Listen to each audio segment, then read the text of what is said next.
بسم اللہ الرحمن الرحیم کل نفس ذائقۃ الموت صدق اللہ العظیم۔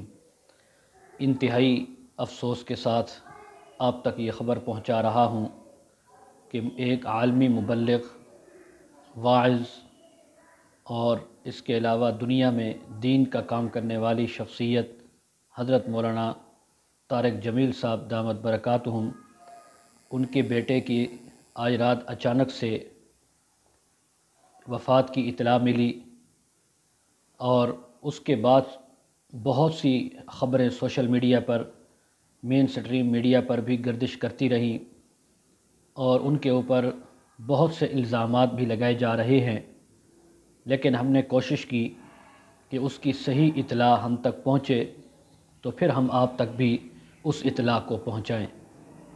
تو میں ان کے بیٹے کی زبانی، جو مولانا یوسف جمیل صاحب ہیں، انہوں نے جو اپنی زبانی بات بتلائی وہ آپ تک پہنچا رہا ہوں۔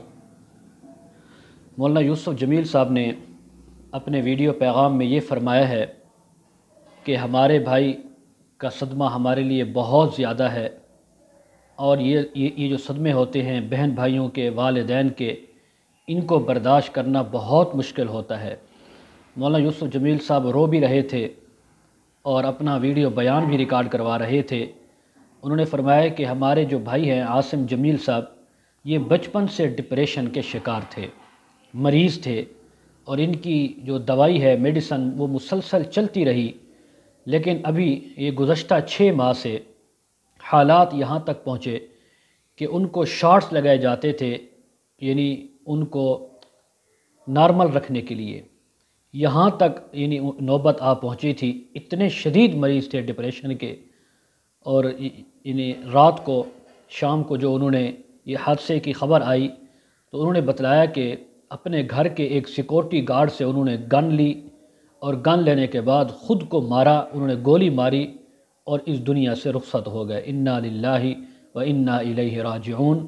یہ حقیقت جو انہوں نے بتلائی، جو ان کی فیملی نے، ان کے بھائی نے اور گھر والوں نے، اس کے علاوہ من گھڑت باتیں کرنا، من گھڑت خبریں پھیلانا، جھوٹ پھیلانا، واللہ عالم کیا سچ ہے کیا جھوٹ ہے، ہم نے تو اس پر یقین رکھنا ہے جو ان کی فیملی ہمیں بتائے گی یا ڈاکٹرز بتلائیں گے۔